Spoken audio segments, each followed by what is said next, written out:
Hi, I'm Craig Smith, and this is Eye on AI. This week I speak to Geoff Hinton, who has lived at the outer reaches of machine learning research since an aborted attempt at a carpentry career a half-century ago. After that brief dogleg, he came back into line with his illustrious ancestors, George Boole, the father of Boolean logic, and George Everest, British Surveyor General of India, and eponym of the world's tallest mountain. Geoff is one of the pioneers of deep learning and shared the 2018 Turing Award with colleagues Yoshua Bengio and Yann LeCun. A year earlier, he had introduced Capsule Networks, an alternative to convolutional neural networks that take into account the pose of objects in a 3D world, solving the problem in computer vision in which elements of an object change their position when viewed from different angles. He has been largely silent since then, and I'm delighted to have him on the podcast. We began, like so many of us do today, trying to get the teleconferencing system to work. I hope you find the conversation as engrossing as I did. I don't think I need to introduce you or that you need to introduce yourself. I do want to sort of recap what's gone on in the last year. It's been quite a year. Capsule Networks had sort of faded from view, at least from the layman's point of view, and resurfaced at NeurIPS last December with your introduction of stacked capsule autoencoders. Then in February at the AAAI or AAAI conference, you talked about Capsule Networks as key to unsupervised learning.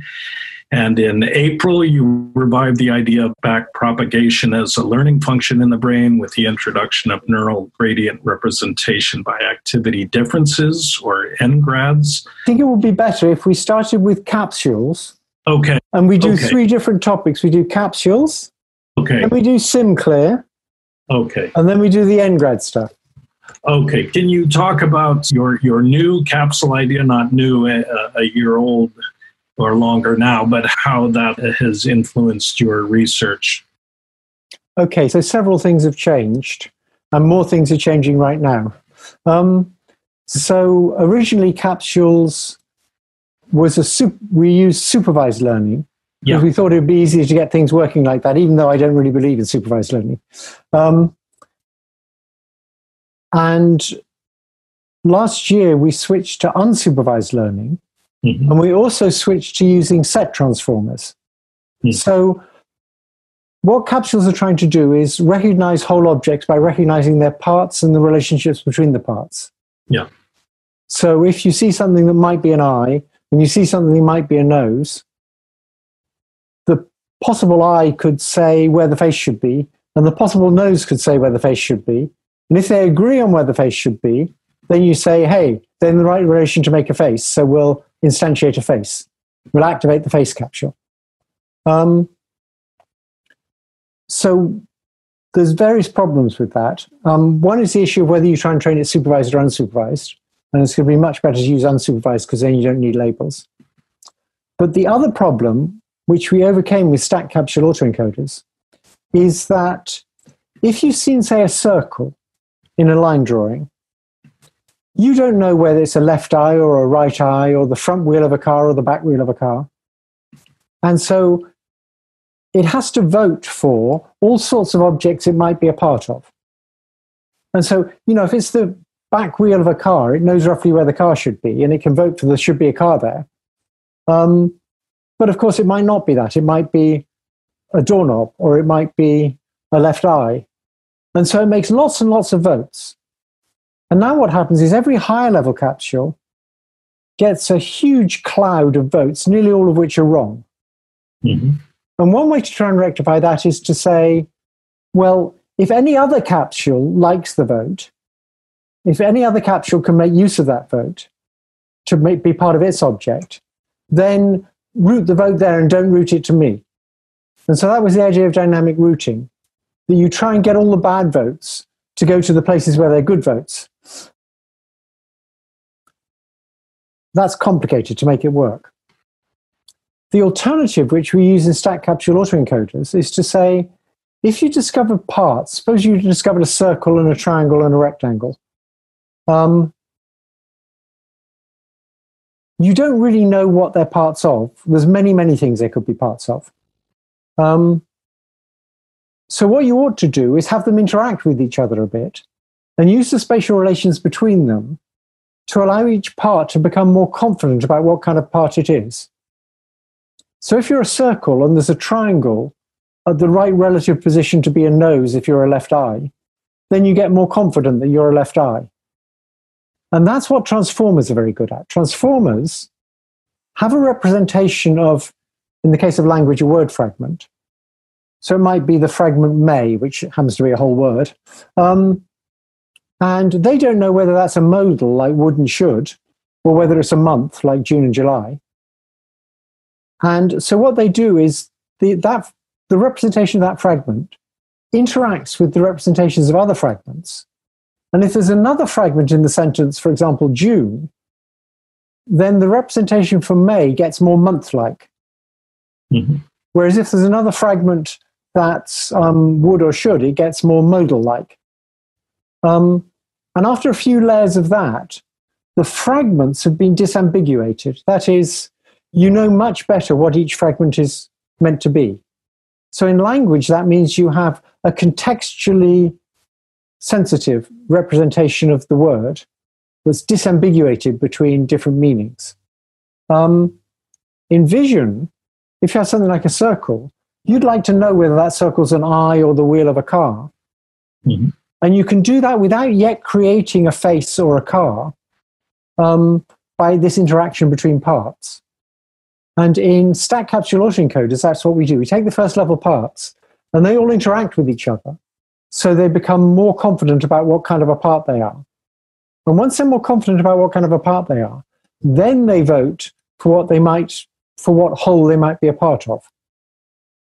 And that way they can have far more specific, confident votes. So they don't make lots of crazy votes.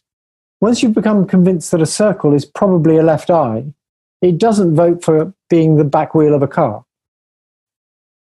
That means you've got far fewer votes to deal with, and so it's far easier to find the clusters. We made it so instead of trying to learn by supervision, by giving it labels, it learned to create a whole that was good at reconstructing the parts. And so that's unsupervised learning. At some point, you need to connect it to language. Yeah. So all the learning in stack capsule autoencoders, almost all the learning, is unsupervised. Mm-hmm. That is, you have these you recognize these parts, which are sort of templates that occur a lot. It's a bit more complicated than that, and then you recognize wholes that are combinations of these parts. And the objective function is to find wholes that are good at reconstructing the parts. In particular, find wholes. So if I tell you the pose of the whole thing, you can tell me the pose of the part. Like if I tell you there's a small face at 45 degrees in the bottom right-hand corner of the image, you can tell me that there should be a nose at 45 degrees that's even smaller in the bottom right-hand corner of the image. So the whole can predict the parts. And I didn't need any labels for that.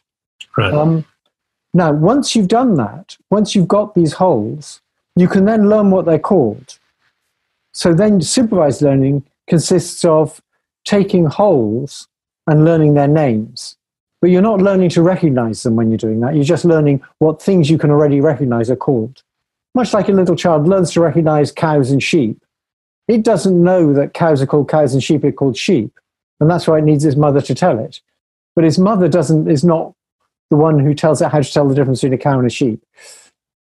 Yeah. Would this kind of unsupervised learning in a larger system also be able to make assumptions or inferences about relationships between objects or the laws of physics, for example? Those are two somewhat different questions. Yeah. In the long run, we'd like it to do that, but let's return to the laws of physics later on when we talk about SimClear. Okay. Sure. For now, it recognizes objects by seeing parts in the correct relationships. And you recognize scenes by seeing objects in the correct relationships. In a scene, the relationships between objects are typically somewhat looser. But yes, it can do that. It can recognize that objects are related in the right way to make a particular kind of a scene. SimClear came up later in the year. Can you talk about SimClear and how that relates? So that's a different learning algorithm.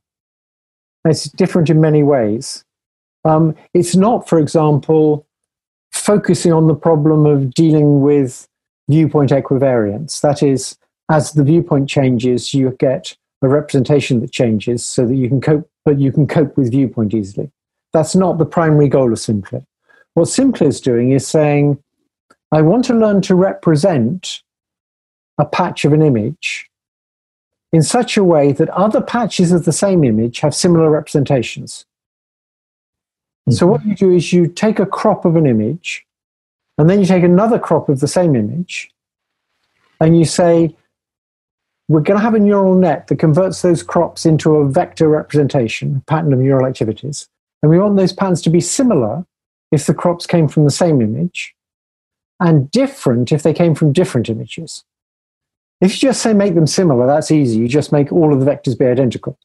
The trick is you have to make them similar if they came from the same image and different if they came from different images. And so that's called contrastive learning. And Ting Chen in the Google Lab in Toronto, with some help from others of us, made that work extremely well. He wasn't the originator of the idea. In fact, that idea comes from work I did with Sue Becker in 1993 or 92. And then later work I did in 2002. But we never really made it work well for images. And other people revived the idea in 2018 and got contrastive learning working for crops of images. And then Ting Chen made it work considerably better. And that made people sit up.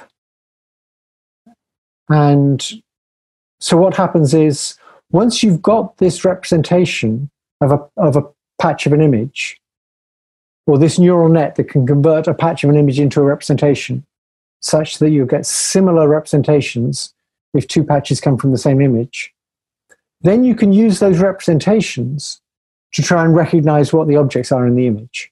And that stage is supervised learning, but that doesn't require a deep net. So the idea is you do unsupervised learning by using this deep net to try and get the same representation or very similar representations for two different patches of the same image and different representations for patches of different images.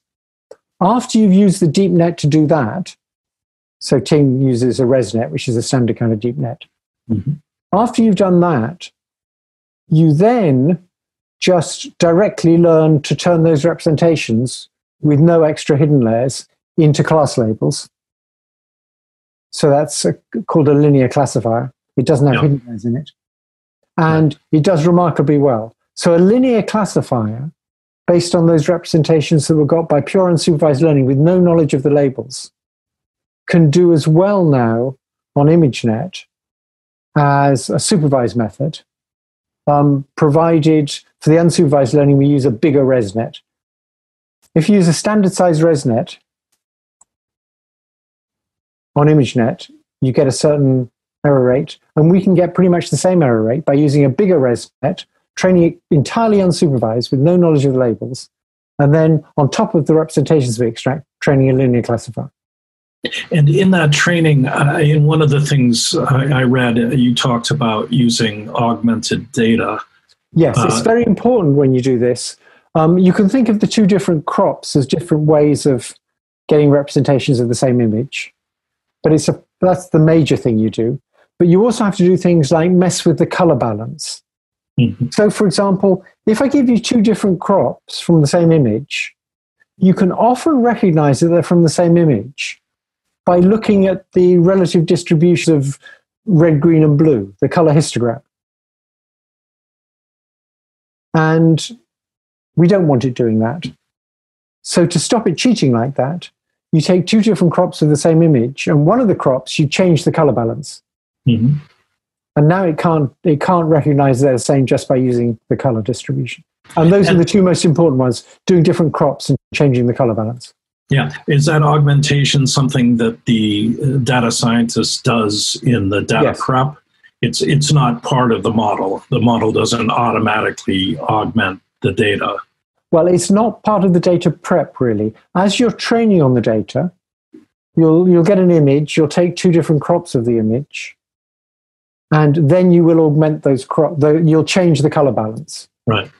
So you can't really think of it as modifying the data so much as, given an image, you then get these crops with modified color balance, and you can modify all sorts of other things like orientation and stuff like that. And that sounds very similar from a layman's point of view to what Yann LeCun's doing with video, where he takes a video and tries to predict what the next frame will be in an unsupervised manner. Am I wrong in that? Well, it's not the same as trying to predict the next frame of a video. It is the same, however, as trying to extract a representation from the next frame that's easily predicted by the representation you extracted from the current frame. So that's contrastive learning. You can do contrastive learning for videos. And you can say, you're really asking the question, did these two frames come from the same video? And that's a bit like asking, did these two crops come from the same image? Right. And you can use the same contrastive learning technique for that. Yeah.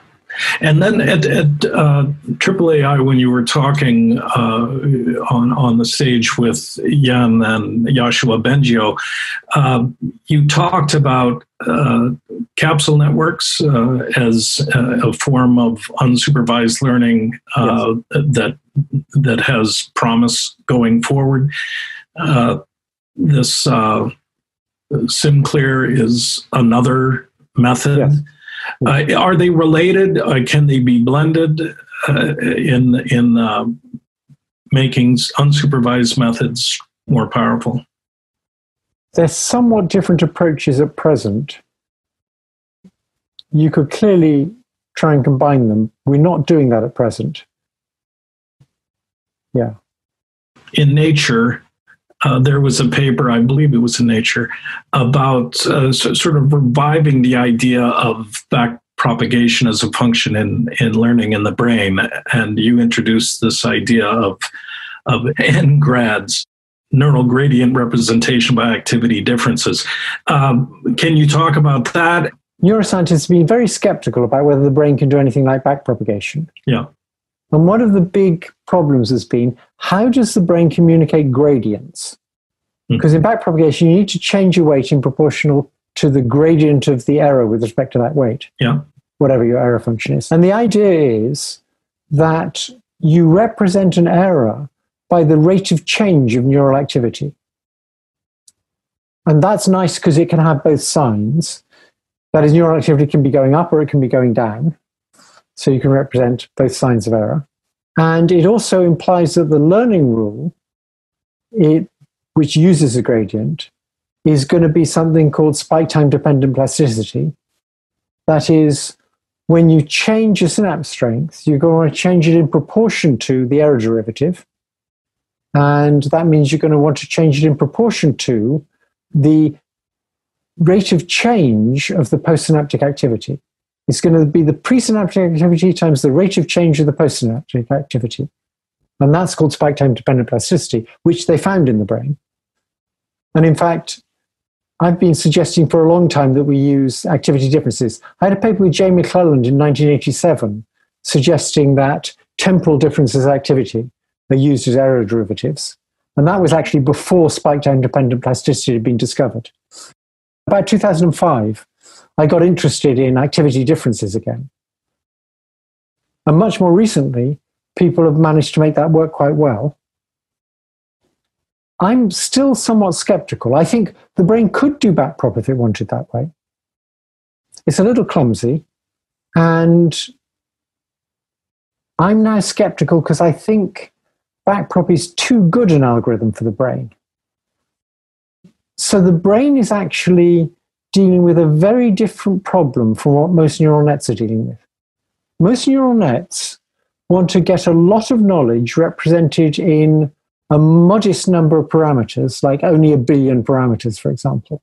Mm-hmm. For a brain, that's a tiny number of parameters. That's the number of parameters you have in a cubic millimeter of brain, roughly.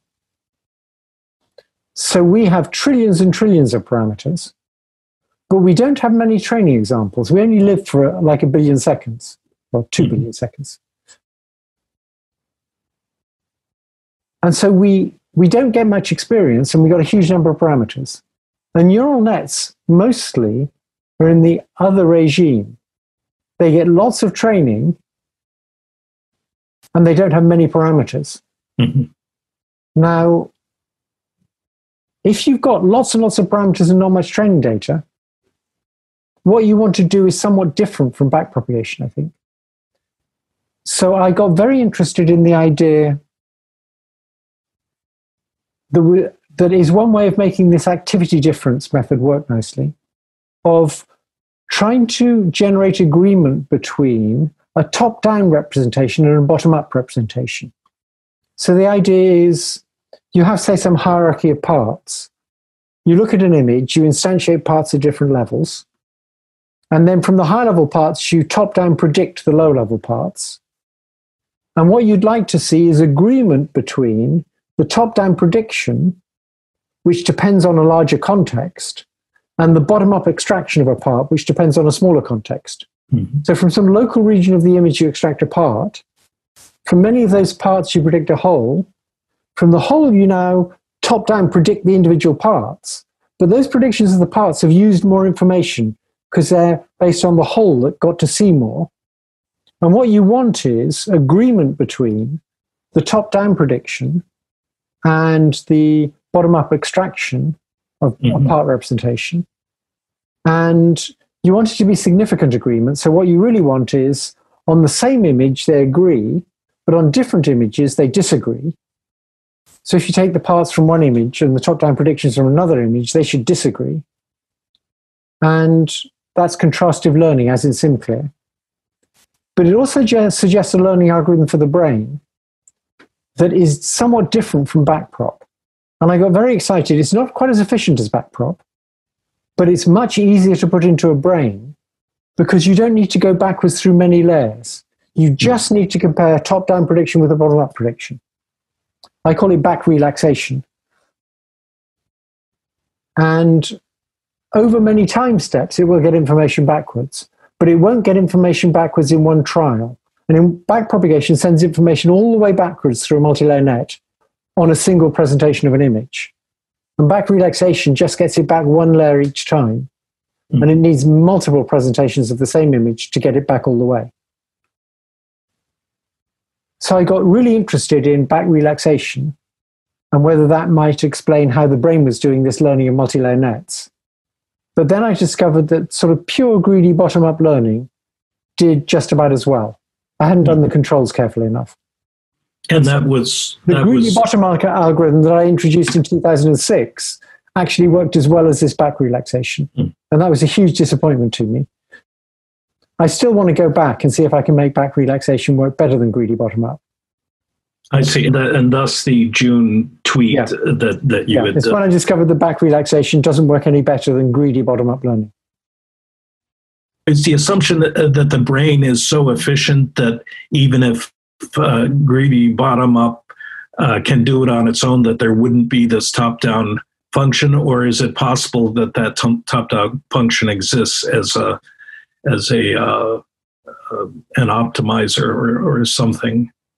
Well, you'd like this top-down prediction and making it agree with the bottom-up extraction. You'd like that to be better than just training a stack of autoencoders one layer at a time. Otherwise, it's not worth doing. Mm-hmm. And training a stack of autoencoders one hidden layer at a time turns out to be pretty good. Yeah. And what's happened recently in these big neural nets is deep learning really got going in about 2006 when we discovered that if you train stacks of autoencoders or restricted Boltzmann machines, one hidden layer at a time, and then you fine-tune it, it works very well. And that got neural nets going again. People then did things like speech and vision on ImageNet, where they said, you don't need the pre-training. You don't need to train these stacks of autoencoders. You can just train the whole thing supervised. Mm-hmm. And that was fine for a while. But then when they got even bigger data sets and even bigger networks, people have gone back to this unsupervised pre-training. So that's what BERT is doing. BERT is unsupervised pre-training. Mm-hmm. And GPT-3 uses unsupervised pre-training. Yeah. And that is important now. So there was this on again, off again, where there was supervised learning, and then I introduced unsupervised pre-training, and then people said, but we don't need that, we just use supervised learning. But now they're back to saying, but we do need some unsupervised learning. Right. But the unsupervised learning algorithms are now getting more sophisticated. Yeah. And again, the SimClear is, at least as it relates to computer vision, is one method. The stack capsule autoencoders is another method. Yeah. And there may be others still. The learning in the brain, I had a long conversation about a year ago with Rich Sutton about temporal difference learning. And there is a view that algorithm is describes what's happening in lower brain function. Yes. And what you're talking about is cortex learning. And at what point are they completely different systems? Different systems, yes. I think one of the big successes of computational neuroscience has been taking the work that Rich Sutton and others did on temporal differences and relating it to experimental studies on the brain and dopamine. So right. Peter Dayan in particular was very important in showing the relationship between this theoretical learning algorithm and what's actually going on in the brain. But that's for reinforcement learning. And I think reinforcement learning is kind of the icing on the cake. Most of the learning is going to be unsupervised learning. You have to learn how the world works. And you don't want to learn how the world works by using reinforcement signals. You don't want to learn to do vision by stubbing your toe all the time. You want to learn to do vision some other way. Yeah. This is giving you further insight into learning the brain. I remember that was really your initial impulse in getting involved in all this study. Yeah, my main goal in life has been to understand how the brain works. Yeah. And all of this technology that's come out of attempts to understand how the brain works that aren't really how the brain works, it's useful spin-off, but it's not what I was really after. Yeah, is that all part of one general stream that you're pursuing that's headed to a particular goal? It's like this. If you're a researcher who's been around for a while, you have a number of kind of deep intuitions about how things should be. Mm-hmm. And then you have particular projects that are like particular instances that combine those intuitions. And often projects that seem quite separate eventually merge. Mm-hmm. But for now, the work on capsules is somewhat different. Although all three of them can merge together. That is, if we can get the idea of top-down predictions and bottom-up predictions agreeing in a contrastive sense, that is, they agree well for the same image and they're very different for different images, that will fit in with stacked capsule autoencoders. But it's also an example of contrastive learning as in SimClear. It may also explain how the brain can learn multi-layer nets. So obviously I'd like to have one solution to everything. That's what everybody always wants. Yeah. It's just you have to be more realistic and get parts of this. You can't get the whole thing all at once. Yeah. With the rise of transformers in models like GPT-3 and now in Capsule Networks, which is primarily computer vision. There's kind of a convergence between computer vision and natural language processing. How do you see that convergence progressing? And those are the two principal components of consciousness, if I'm not wrong. So, I mean, are we working toward a model that looks or that can perceive the world, and a AI model that can perceive the world that's closer to human perception, in that it blends? Yes. So one of the big motivations of capsules was that it would have representations more like the representations we use. Mm-hmm. So a classic example is if you see a square rotated through 45 degrees, you have two completely different ways of perceiving that. One is as a tilted square, and the other is as an upright diamond. And what you know about it is totally different depending on which representation you use. Now, convolutional nets don't have two different representations of that. They just have one representation of that. To get two different representations, you need something that imposes a frame of reference. And a very strong feature of our perception is that we impose frames of reference on things and understand them relative to those imposed frames. And if you get someone to impose a different frame, they'll understand things quite differently. That was one of the big motivations for capsules. It's also what happens in computer graphics. So in computer graphics, you represent a house with a particular coordinate frame, and then relative to that coordinate frame, you know where the windows and the door are. Again, that's the kind of representation we need to get into neural nets if neural nets are going to get more like us at representing objects. At present, deep neural nets are very good at doing classification, but they do it a completely different way from people. So they rely much more on things like texture. And they can see all sorts of complex textures that we aren't sensitive to. And that's why you get these adversarial examples where two things look totally different to us, but very similar to a neural net, and vice versa. Google has just filed for a patent on Capsule Networks. Is that because of the successes of stack capsule autoencoders? I mean, I don't know all the motivations for filing the patent. But I think the main motivation, which is true for most of the patent filings Google does, is protective in the sense they don't want other people to sue them for using stuff they developed. Yeah. And so Google really isn't interested in making its money out of patents. It's interested in making its money out of having great products. Right. And it doesn't want to be prevented from using its own research in its great products. And the patent laws have changed in such a way that the first to file is not the first to invent it, it's the first person to file it. Yeah. And so you have to file patents just protectively. There's this paper that's under review right now, Transformers for Image Recognition at Scale. You said that you're not one of the authors. Are you one of the reviewers? I have read the paper, but I'm not one of the reviewers. Yeah. Does that relate at all to this use of transformers in capsule networks? Yes, it does a bit. So what it's showing is that the kind of interactions between parts that works so well in things like BERT for words, where you're getting word fragments to interact, also works when you're getting representations of patches of images to interact.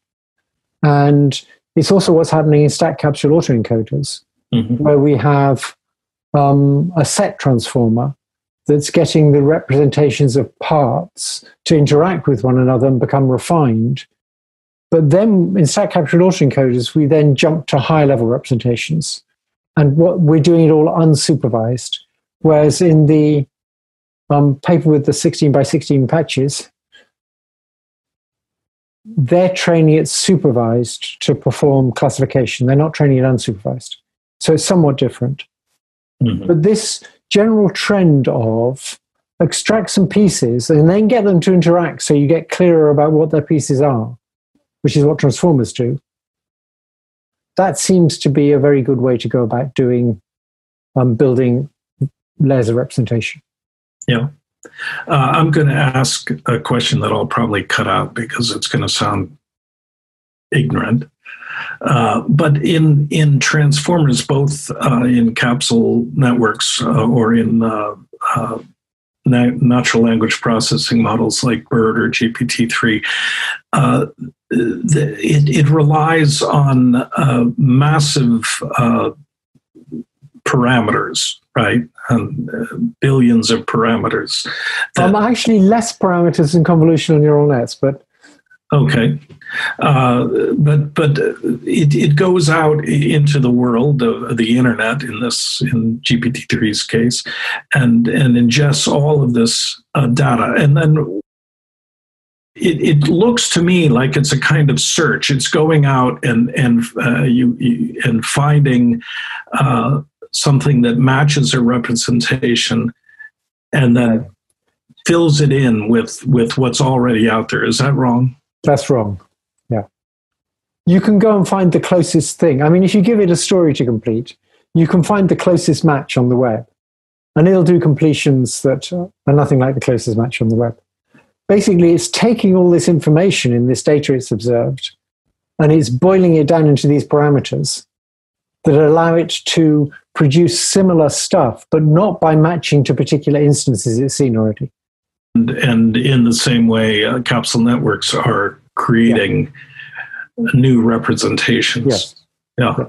And Capsule Networks should be able to deal with a new view of the same object. Yeah. So where's your research going now? I mean, on these three streams, or are there other streams? My main interest has always been unsupervised learning, because I think that's what most human learning is. Yeah.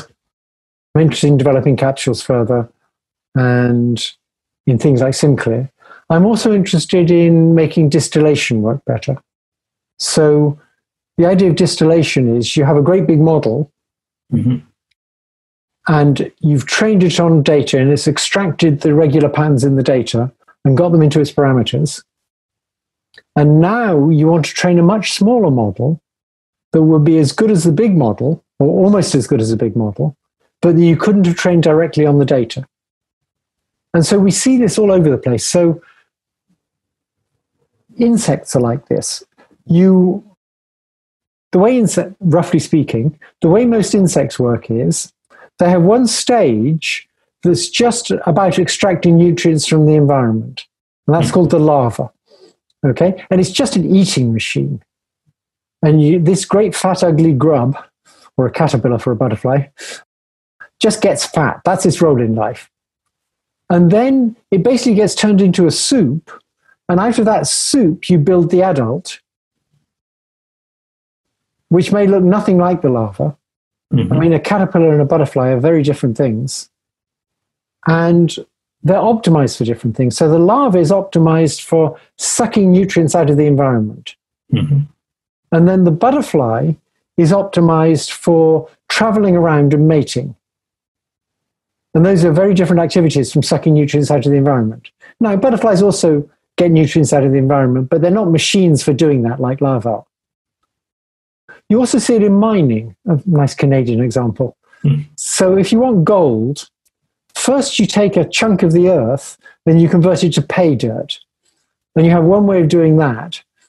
And then you take the pay dirt and you heat it up very hot to try and get the gold out.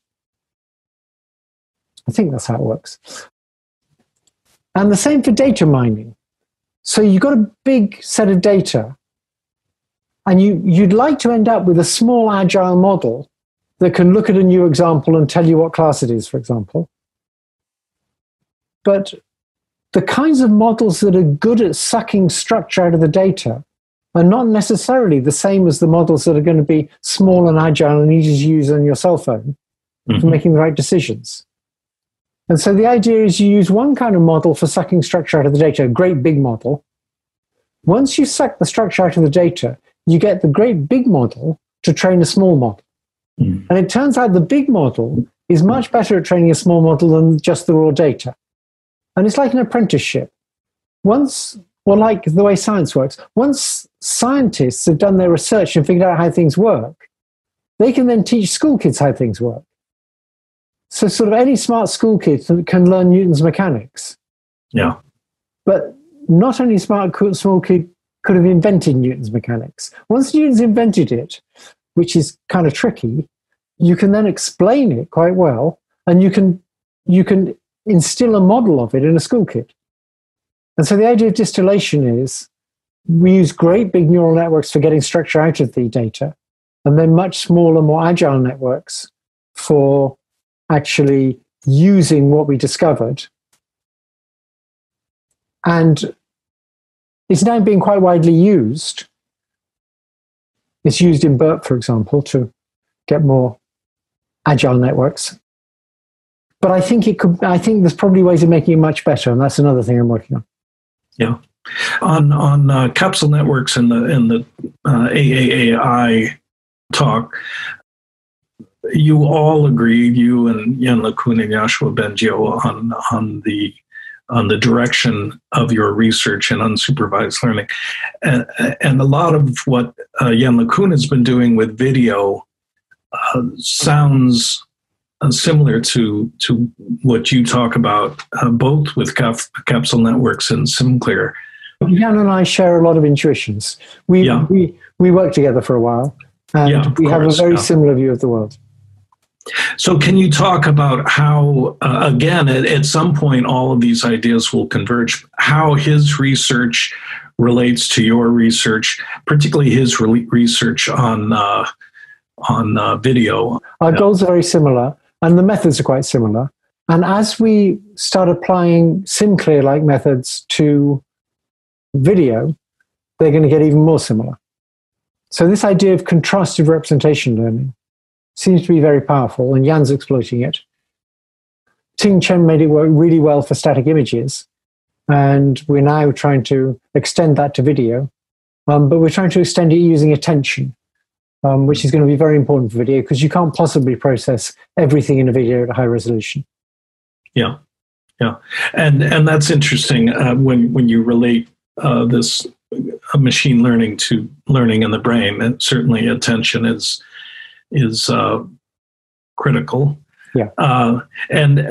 How can you talk a little bit about how these models, even if they're not using the algorithms that you think are operating in the brain, how they are analogous to human learning? I mean, there's this huge amount of unsupervised learning that goes on. Yeah. With as you were saying, with capsules at the end, there's a little bit of supervised learning that puts labels to representations. Well, let me just clarify that. The first few versions of capsules we did were all using supervised learning. Yes. Because we thought that would make life easier, even though that's not really what we believed in. But now we've got it doing unsupervised learning, and it works better, and it's ideologically far more satisfactory. Yeah, but in the unsupervised capsule networks, at the end, you connect it to language through supervised. That's just to show that it's learned something sensible. I mean, obviously, you want to connect to language. There's very nice work going on at Google now in robotics, where they're using deep learning for getting robot arms to do things, to manipulate things, but they're also interfacing it with language. So Pierre Serminet and Vincent van Hoek and others now have things where you can tell a robot what to do, and the robot can also tell you what it's doing. And that seems very important. It also seems that if the robot can tell you what it's doing, like, it's opening the drawer, the objections that people like Gary Marcus have to natural language processing, saying it doesn't really understand what's going on. Well, if it says I'm opening the drawer and I'm taking out a block, and it opens the drawer and takes out a block, it's very hard to say it doesn't understand what's going on. Yeah, the learning that's going on. For example, we mentioned at the beginning the laws of physics, learning the laws of physics. And you don't need language to learn the laws of physics. You do need a linguistic interface to look at a tree and a car and be able to identify them as a tree and a car. Can you talk about the learning something like the laws of physics that doesn't require language to be attached to it, but nonetheless there's learning that takes place? Yeah, at high school you may learn the laws of physics. We learn sort of common sense physics. Mm-hmm. So we learn, if you throw something up, it comes down again. And if we're good, we learn how to throw a basketball so it goes through the hoop. And that's a very impressive skill because you're throwing it from like 20 feet away and you have to get it right to a few inches. That's an amazing thing to be able to do. And we don't learn that by being told how to do it. We don't learn that using language at all. We learn it from, people would say, trial and error. But we're understanding how the world works just by observing the world. Also by acting in the world. So just passively observing the world will allow you to understand it, but it's not nearly as good as acting in the world. And in fact, if you think about perception for robots that wander around and act in the world, it changes your view of how perception should work. So if you're just taking images or videos and just passively processing them, it doesn't make you think about attention. But as soon as you have a robot that's moving around in the world, it's got to decide what to look at. And the sort of primary question in vision is, where should I look next? And that's been sort of widely ignored by people who just process static images. Attention is crucial, and it's sort of central to how human vision works. Mm-hmm. Can you sum up a little bit? Everyone likes to hear about convergence of all of these things, convergence of computer vision with natural language processing, convergence of unsupervised learning with supervised learning and reinforcement learning. Is that beyond what you're really focused on, because you're focused on the basic research, not necessarily building models that pulls it all together? Let me just say something about supervised learning versus unsupervised learning, because it sounds like a very simple distinction, but actually it's very confusing. So if you ask, when a kid's mother says that's a cow, we tend to think of it in machine learning as the mother supplied a label. Mm-hmm. But what's really happening is this. The child has some sensory input, and the child is getting a correlation between the visual sensory input and the auditory sensory input. Now, at the top level, the auditory thing gives you the word cow, and the visual thing gives you whatever your visual representation of a cow is, and you learn they go together. But actually, supervision, when you actually get it in reality, is just another correlation. And so it's all about complex correlations in the sensory input, both supervised and unsupervised learning. And then there's correlations with payoffs, and that's reinforcement learning. But I think the correlations with payoffs don't have enough structure in them for you to do most of the learning. So most of the learning is unsupervised. Okay, well, let's leave it there. I really appreciate it, and it's been a fascinating conversation, and I'll edit it down to be coherent on my side. Bye for now. Yeah, bye-bye. That's it for this week's podcast. I want to thank Geoff for his time. If you want to learn more about the episode today, you can find a scrolling transcript on our website, www.eye-on.ai. And remember, the singularity may not be near, but AI is about to change your world, so pay attention.